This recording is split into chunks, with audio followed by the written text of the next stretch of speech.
बिस्मिल्लाहिर्रहमानिर्रहीम। शुरू करते हैं अल्लाह ताला के पाक नाम से जो इस कायनात का मालिक है, नहायत रहमान और रहीम है। आज हम करेंगे एक्सरसाइज 1.2, लेकिन उससे पहले हम करेंगे आज लाज ऑफ इंडिसेस और लाज ऑफ रेडिकल्स, जिनको समझना बहुत ज़रूरी है। तो लेक्चर स्टार्ट करने से पहले आज की अच्छी बात, dream big enough that your dreams motivate you to work harder.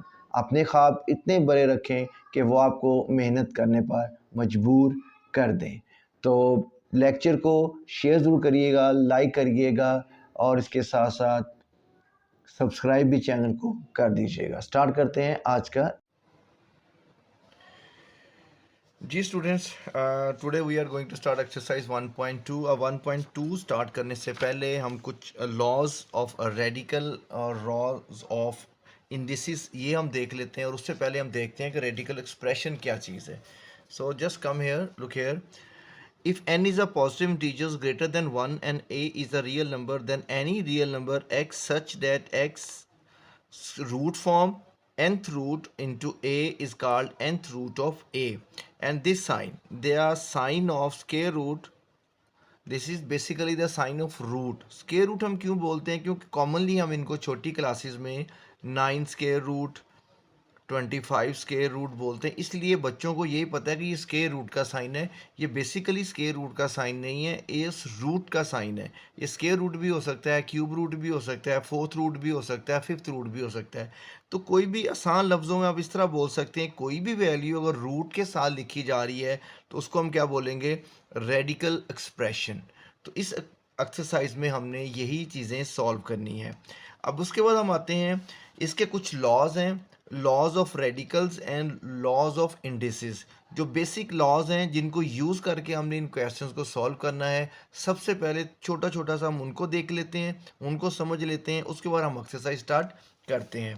तो सबसे पहले हम देखते हैं लॉ ऑफ रेडिकल्स। अब इसमें अगर आप देखें, ये 2a भी लिखा है, इसको मैं नंबर्स फॉर्म में लिखता हूँ तो आपको समझने में आसानी हो जाएगी। जैसे कोई भी यहाँ पे है, रूट है 4 है, और इधर मैं लिख लेता हूँ 5 मल्टीप्लाई बाय 6। ठीक है। अब ये लॉ क्या कहता है कि दोनों वैल्यूज़ को मैं अलहदा करके इसका रूट भी अलहदा अलहदा कर सकता हूँ।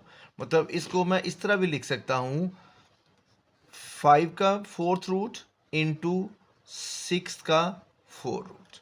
ठीक है।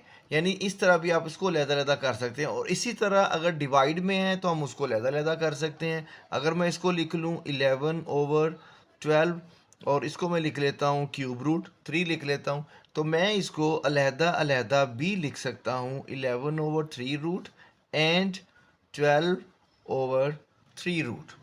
तो अगर मल्टीप्लाई हो रहा है तो मैं उसको अलहदा-अलहदा कर सकता हूँ, ठीक है। और इसी तरह अगर डिवाइड हो रहा है तो उसको अलहदा लिखा जा सकता है।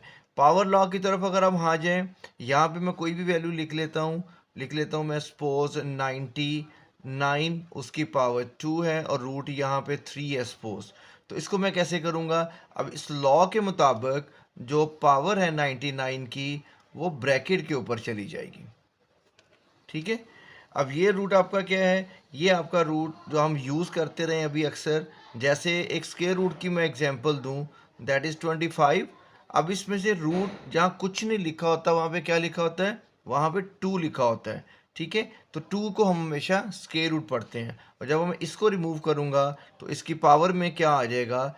ए की पावर, ए नहीं सॉरी 25 लिखूँगा तो 25 की पावर 1/2।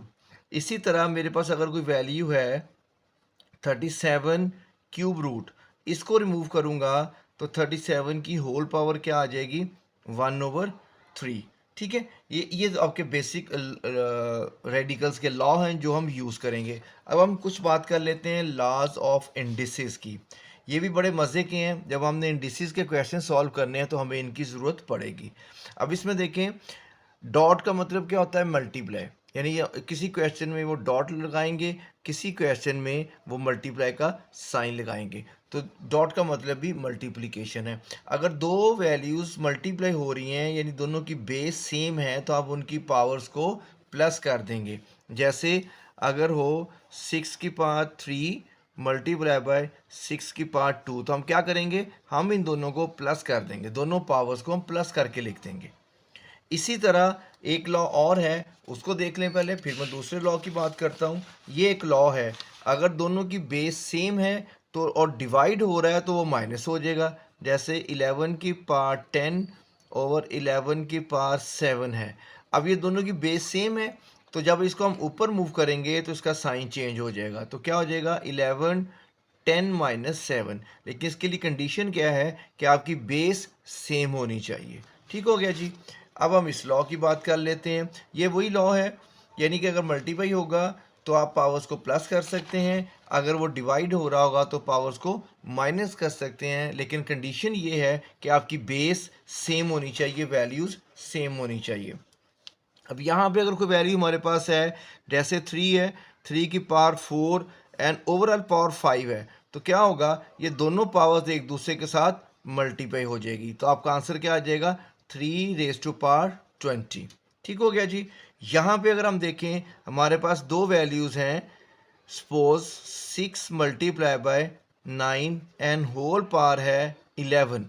अब ये 11 पावर दोनों इंडिविजुअल वैल्यूज़ के ऊपर भी अलग-अलग हम लिखेंगे, यानी 6 raise to power 11 multiply by 9 raise to power 11। ठीक हो गया जी। ये चीज़ें भी समझ आ गई हैं, यानी ब्रैकेट के ऊपर अगर पावर होगी तो अंदर जितनी भी वैल्यूज़ होंगी तो सबकी इंडिविजुअल पावर भी बन जाएगा। जैसे अगर हमारे पास ज़्यादा वैल्यू है, हमारे पास 2 है मल्टीप्लाई बाय 3 है मल्टीप्लाई बाय 5 है एंड ओवरऑल पावर आपके पास 9 है। आप क्या लिखेंगे, 2 raise to power 9, 3 raise to power 9 and 5 raise to power 9। ठीक है। और अगर इंडिविजुअल अंदर पावर्स होगी तो मल्टीप्लाई हो, जैसे जैसे हम क्वेश्चंस करेंगे आपको समझ आना शुरू हो जाएगी। अब यहाँ पे देखें, ये वही डिवाइड वाला क्वेश्चंस है कि अगर आपका दो चीज़ें डिविजन्स में है, क्वेश्चन फॉर्म में है, कुछ भी वैल्यूज लिख लेता हूँ 8 ओवर 11 और होल पावर में लिख लेता हूँ 7। अब 7 दोनों जो वैल्यूज़ हैं डिनोमिनेटर में और न्यूमिनेटर में, दोनों की वैल्यूज़ के साथ वो पावर शिफ्ट हो जाएगी। ठीक हो गया जी। यानी ब्रैकेट के अंदर ये दोनों, तीसरा और चौथा वाला दोनों सेम है। ब्रैकेट के अंदर किसी भी फॉर्म में जितनी वैल्यूज़ होंगी ओवरऑल पावर सब के ऊपर शिफ्ट हो जाएगी। लो जी, से सबसे इम्पोर्टेंट इसको याद रखना है आपने, किसी भी चीज़ की पावर 0 हो तो 1 लिखेंगे। बेशक वो 231 की पावर 0 हो तो उसका आंसर क्या आएगा, 1। 37 की पावर 0 हो तो क्या आएगा, 1। 2 की पावर 0 हो तो क्या आएगा, 1।